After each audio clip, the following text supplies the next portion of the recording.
Yo vivía en Connecticut y tenía 22 años en ese entonces. Una amiga trabajaba para un quiropráctico del que terminé siendo paciente. Tenían 2 hijos, uno de 10 años y otro de casi 1 año que no hablaba ni caminaba. Mi trabajo era ayudarle al pequeño a fortalecer sus músculos centrales, darle de comer en la mañana y entretener al mayor cuando salía de la escuela. Olvídate de la televisión. Estas personas tenían dinero a montones, eran riquísimos, pero tan tacaños que ni siquiera prendían el aire acondicionado. Imagínate, muriendo de calor en julio con un calor infernal de 32 grados.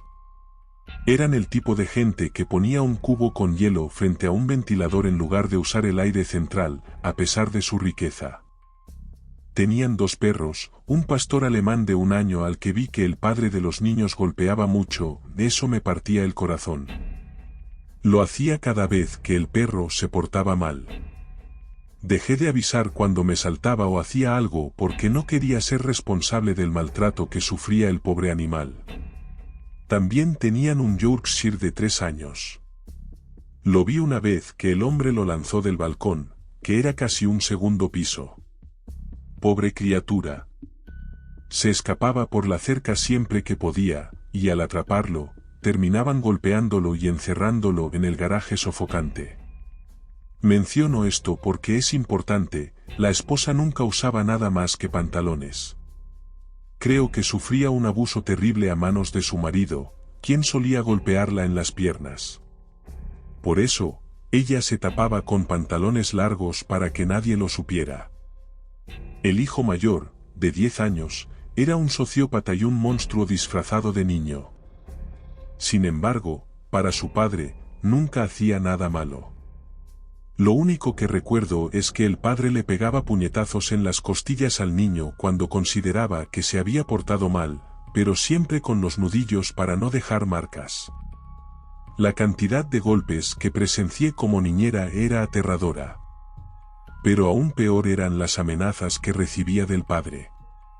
Me decía que si alguna vez hablaba de lo que veía, me acabaría.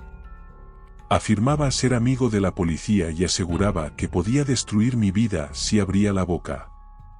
No bromeaba. Podría contarles muchas historias, pero para mantenerme en el tema, les diré que lo peor fue con el pastor alemán. No estaba adiestrado. Era más bien un perro guardián al que nunca le dieron amor. Lo consideraban un arma para ahuyentar a cualquiera que se atreviera a entrar al patio trasero. Tenía un pin en la espalda y siempre estaba solo. Lucian, el niño de 10 años, era un completo sociópata y carecía de empatía. Él era el encargado de meter al perro en su jaula para que nadara en su piscina gigante de agua salada. El bebé tenía flotadores y nosotros hacíamos lo que él quería, siempre y cuando nadie se ahogara. Un día de julio, un día fatídico de verano, fuimos a nadar. Se suponía que Lucian encerraría al perro, pero no lo hizo. Salimos del agua todos, yo, Lucian y el pequeño en mi cadera. Era un bebé de solo 1 año, vulnerable y aún en desarrollo. En cuanto entré en la piscina, el pastor alemán corrió hacia mí, con la intención de arrancarle el pie al bebé de un mordisco. Se aferró a mi brazo con toda su fuerza. Tuve que golpearlo 4 veces para que me soltara. Añado un detalle importante, yo era técnica veterinaria. He amado a los perros y gatos toda mi vida, pero por culpa de lo que esta gente le hacía a ese pobre animal inocente, él no era más que un arma.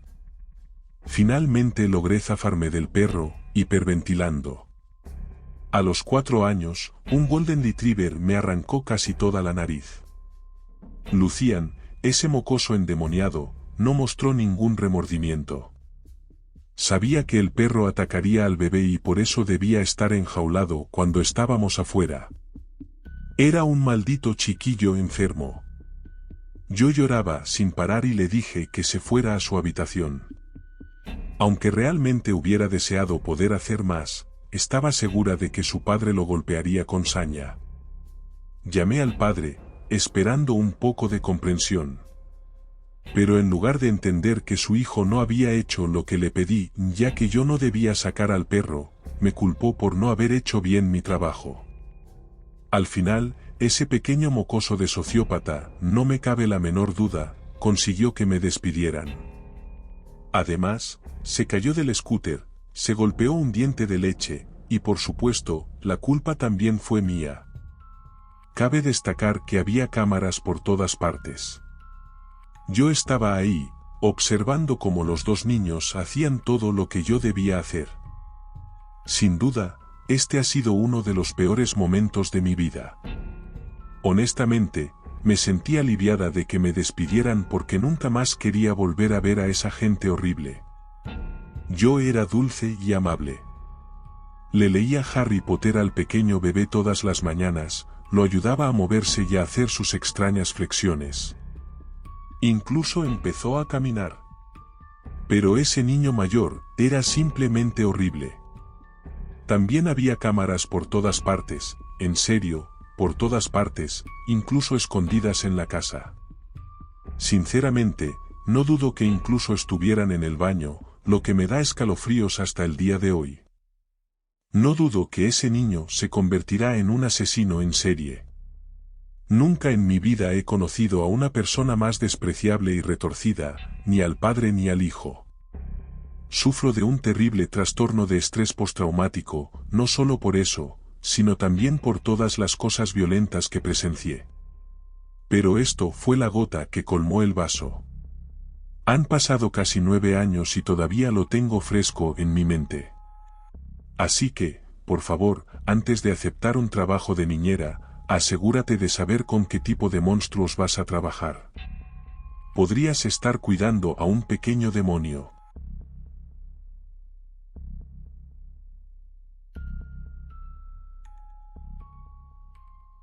Esto me pasó cuando tenía 18 años.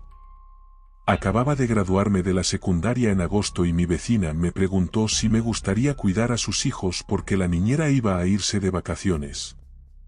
Ya había cuidado a los niños antes y como no se llevaban muy bien, acepté sin dudarlo. Siempre estaba buscando dinero extra, ¿por qué no, verdad? Además, esto fue justo antes de que empezara la universidad y como la mayoría de mis amigos ya se habían ido, no tenía nada planeado para el resto del verano. Tenía 3 hijos, Cale, Bobby y Jack. Cale tenía 12 años, Bobby 10 y Jack, 2. Acababa de poner a Jack a dormir la siesta y decidimos quedarnos arriba jugando con las Barbies, por si acaso Jack se despertaba y nos necesitaba. Habíamos estado arriba unas 8 horas cuando Cale dijo: «Creo que mi mamá llegó». Escuché la puerta de entrada. «¿Estás segura?» «Tal vez sea tu imaginación», le respondí. Su tía se estaba quedando con ellos en ese momento, ya que estaba pasando por una batalla de custodia con su ex, y no podía cuidarlos porque iba a estar en la corte. Así que bajamos para ver quién estaba ahí. Buscamos por toda la casa, pero no vimos a nadie. Decidimos volver arriba y seguir con lo que estábamos haciendo. Habíamos dejado la puerta principal de la casa sin llave porque mi vecina, como ya dije, no tenía llave. Mientras subíamos las escaleras, miré la puerta del baño. Estaba cerrada. La había dejado abierta antes porque esa era la regla de la casa, cuando nadie está en el baño, siempre dejar la puerta abierta. Volvimos a subir y me di cuenta de que la puerta del baño seguía cerrada. Empecé a preguntarles a Cale y a Bobby si habían cerrado la puerta del baño, pero ambos dijeron que no. En ese momento, empecé a sentir una sensación de inquietud. Algo no andaba bien. Empecé a pensar que alguien estaba en la casa. Cale corrió escaleras arriba como si alguien la estuviera persiguiendo. Cuando llegó al cuarto, vi que su cara estaba pálida, como si hubiera visto un fantasma. Le pregunté qué pasaba y me dijo que había visto a 2 extraños en la casa. Tomé mi teléfono y marqué al 911 inmediatamente. Mientras hablaba con la operadora, podíamos oírlos caminando hacia arriba. Le dije a la operadora que podíamos oírlos hablando en el pasillo, justo afuera de la habitación en la que estábamos.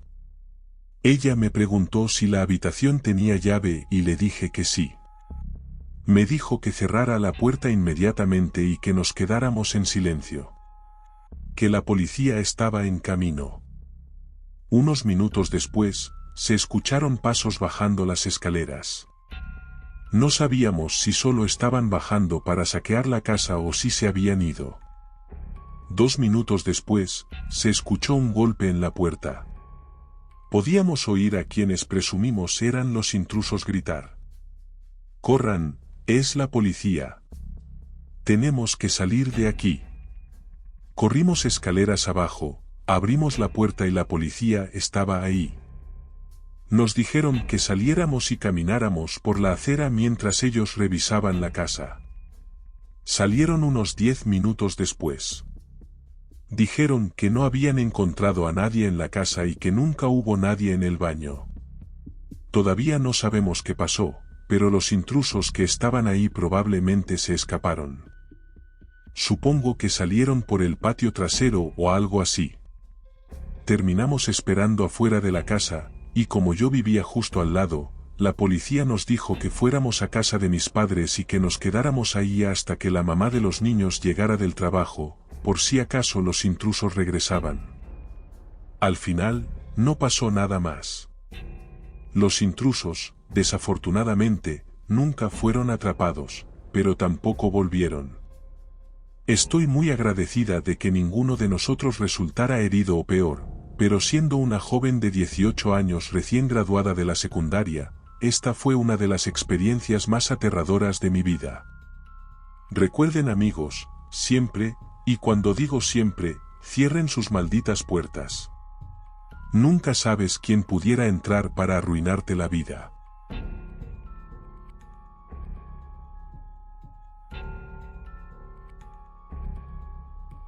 Déjenme comenzar diciendo que soy el segundo mayor de 5 hijos y que ninguno de mis padres es muy bueno manejando sus finanzas.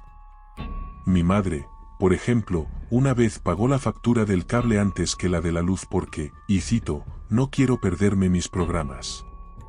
Como pueden ver, no toman las mejores decisiones cuando se trata de dinero. Sin embargo, esta historia trata sobre la mala decisión financiera que tomó mi padre. Ocurrió a mediados de los 2000, así que yo tenía alrededor de 14 o 15 años. Mi papá y mi madrastra gastaban constantemente más dinero del que ganaban, y por un gran margen. Además, mi madrastra tenía una inclinación por las cosas finas de la vida. Con esto me refiero a que ella iba constantemente a los mercados de agricultores, lo cual no es inherentemente malo, pero siempre gastaba de más en cosas que no necesitábamos. En esta ocasión particular, insistió en comprar varios frascos de conservas sobrevaloradas. Mi papá, que no solía decirle no a sus caprichos, accedió y pagó con un cheque por los frascos. No sé el monto exacto, ya que no solía acompañarlos en estas salidas. Sé que eran solo unos $30 o $40, aunque honestamente no recuerdo qué había en los frascos. Nuevamente, era un adolescente y no prestaba mucha atención a estas tonterías en las que se metían. Unos días después, y como era de esperarse, el cheque que mi papá escribió rebotó. Muy sorprendente, lo sé.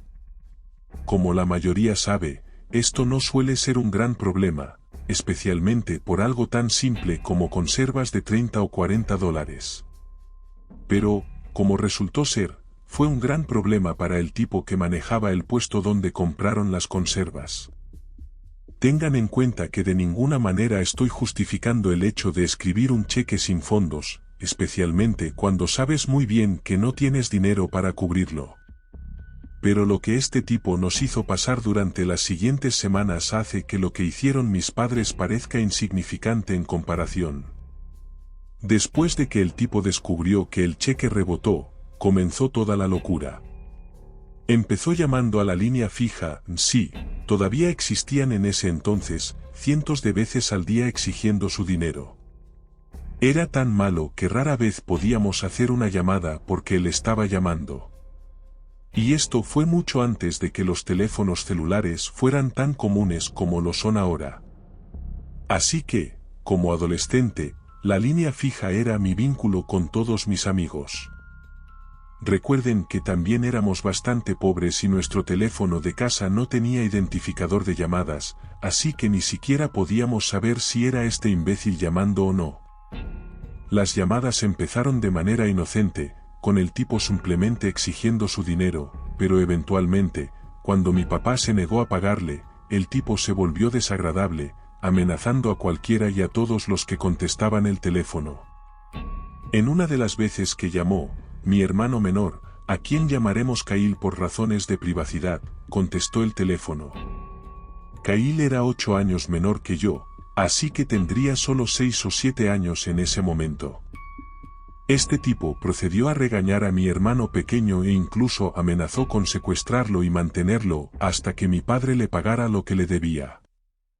Siempre he sentido una responsabilidad de proteger a todos mis hermanos, así que cuando Kyle vino a mí con lágrimas en los ojos diciendo que el hombre le había dicho que vendría y se lo llevaría hasta que nuestro papá pagara los $40, me enfurecí. Nadie amenaza a mi familia. Pasaron algunas semanas más y yo estaba cada vez más iracundo, especialmente porque mi papá estaba contento con dejar que este tipo nos llamara a todas horas del día y de la noche, y créanme, lo hacía. Ni siquiera estoy seguro de cuándo dormía este tipo. Empezaba su avalancha de llamadas alrededor de las 4 o 5 de la mañana y la mayoría de los días continuaba hasta la 1 o 2 de la mañana. Esto estaba poniendo a toda la casa al borde. El único respiro que teníamos de este loco era cuando estábamos en la escuela o visitando a mi madre durante el fin de semana, y tan pronto como volvíamos a la casa, la realidad de este tipo loco volvía. Y como dije, mi papá y mi madrastra literalmente no hicieron nada al respecto. Incluso tuvieron el descaro de decirnos que colgáramos cada vez que contestáramos una de sus llamadas, como si eso realmente fuera a disuadir al psicópata. Después de meses de apenas dormir, excepto cuando estaba en casa de mi madre, estaba completamente harto de esta situación, y fue entonces cuando cometí el error que puso en peligro a mis hermanos menores. Contesté una de las llamadas de este tipo y él estaba siendo particularmente desagradable, amenazando con venir a la casa y hacer cosas innombrables a mis hermanos y a mí, incluso amenazando con abusar de mi hermana mayor. Más tarde descubrí que le había hecho esta amenaza varias veces cuando ella había contestado sus llamadas. Como dije, estaba completamente harto de este tipo loco. Llamé a lo que pensé era un farol y le dije que viniera a la casa y que le metería mi bate de béisbol por la garganta. Sé que estas palabras me dan vergüenza hasta el día de hoy. Es importante notar que ese día estaba cuidando a mis hermanos pequeños porque mi padre y mi madrastra estaban en un bar o algo así. Así que esta definitivamente no fue la decisión más inteligente de mi parte, pero ya estaba harto de lidiar con este tipo. Después de mi amenaza, colgué el teléfono. Pasó 1 hora sin llamadas. Pensé que mi actitud de tipo duro había funcionado y finalmente había asustado al tipo. Incluso me di una palmadita en la espalda en silencio por esto, preguntándome por qué no lo había hecho semanas atrás. Tengan en cuenta que no soy lo que se podría llamar un tipo intimidante ahora, y menos cuando tenía 15 años. Medía 1.70 metros y pesaba quizás 55 kilos empapado, pero en ese momento me sentí como si midiera 3 metros. Pasó 1 o 2 horas sin llamadas y estaba listo para presumirle a mi padre que había asustado al tipo cuando llegara a casa. Pero, vaya, estaba equivocado. Mis hermanos y yo estábamos jugando algún juego en el Play, en el sótano y todo el ambiente en la casa había cambiado desde que el tipo había dejado de llamar. Eso fue hasta que cumplió su promesa y se presentó en la casa. Estaba ocupado limpiando después de la cena cuando escuché una puerta de auto cerrarse afuera, lo cual era extraño porque cuando mis padres salían al bar, típicamente no volvían hasta las 2 o 3 de la mañana cuando el bar cerraba. Mi corazón comenzó a latir con fuerza en mi pecho. Nuestra puerta principal tenía una de esas ventanas ovaladas en la parte superior y se podía ver claramente la puerta desde la cocina. Mientras miraba a través de la sala de estar, hice contacto visual con un hombre de mediana edad de origen medio oriental en sus 40 y tantos años. Solo podía ver la parte superior de su rostro, ya que no era un hombre particularmente alto, pero el odio en sus ojos hizo que mi sangre se helara. Intentó abrir la puerta, pero siendo la persona paranoica que soy, afortunadamente había cerrado la puerta con llave, lo que realmente enfureció al hombre. Comenzó a golpear la puerta diciendo cosas en un idioma que no entendía. Me quedé allí estupefacto, congelado por el miedo, mientras este loco golpeaba la puerta. Uno de mis hermanos escuchó el alboroto y me llamó desde el sótano, sacándome de mi estupor. Corrí hacia las escaleras deteniendo a mi hermano para que no subiera por instinto. No quería que el hombre supiera cuántos de nosotros estábamos en la casa. La casa en la que vivíamos tenía un sótano, pero también tenía un subsótano. Bajé corriendo las escaleras, reuní a mis hermanos, y de alguna manera, recordé agarrar el teléfono en el proceso. Llevé a los tres al subsótano y encargué al mayor de los tres, James, que llamara al 911. Le dije que le dijera al operador que había un loco intentando entrar en la casa. En ese momento todos me miraban con pánico en sus ojos. Los dejé allí decidido a ponerme entre ellos y este loco en la puerta. Cerrando la puerta del subsótano, agarré mi bate de béisbol y de repente me di cuenta de que los golpes en la puerta principal habían cesado. Subí sigilosamente las escaleras, y el bate temblando en mis manos. Cuando llegué a la puerta principal, el hombre ya no estaba allí, pero su viejo y destartalado Honda Civic seguía estacionado afuera. De repente tuve una sensación de hundimiento al darme cuenta de que había olvidado cerrar la puerta trasera cuando dejé salir a nuestro perro, Philip, al patio trasero. Es importante notar que nuestro perro era el más amigable del mundo y no creo que jamás lo haya oído ladrar. Mientras me dirigía a la puerta trasera, mi corazón casi se salía de mi pecho. La puerta trasera de la casa estaba en el garaje y aún estaba cerrada, lo que me permitió respirar un poco más tranquilo. Pero cuando me acerqué, escuché un gruñido furioso y al hombre quejándose de dolor. Abrí la puerta listo para golpear la cabeza de este tipo con el bate. Sin embargo, en lugar de eso, lo encontré acurrucado en la esquina del garaje mientras nuestro típicamente dócil labrador mostraba sus dientes al hombre. Philip no tomó amablemente el hecho de que este extraño y enfurecido hombre intentara llegar a su familia. Digan lo que quieran sobre los perros, pero Philip fue mi héroe y fue tratado como tal hasta el día en que falleció. Philip mantuvo al hombre allí hasta que llegó la policía y el hombre fue arrestado de inmediato, mientras Philip volvía a ser el alegre y despreocupado perro que siempre fue. La moraleja de la historia es, no escribas cheques sin fondos, y especialmente, no amenaces a hombres viejos y locos decididos a obtener sus $40. Realmente no vale la pena. Hola a todos mis terroríficos amigos. Espero que hayan disfrutado de estas nuevas historias de terror. Quiero agradecerles por su apoyo, por sus likes, por sus comentarios, por compartir mis vídeos y por suscribirse al canal. Si les gustó este vídeo, no olviden darle like, dejar un comentario contándome qué les pareció y compartirlo con sus amigos amantes del terror. Y si aún no están suscritos al canal, les invito a hacerlo ahora mismo para que no se pierdan ninguna de las historias terroríficas que les tengo preparadas. Recuerda que el terror siempre está ahí, acechando en las sombras. Nos vemos en el próximo vídeo. Hasta la próxima.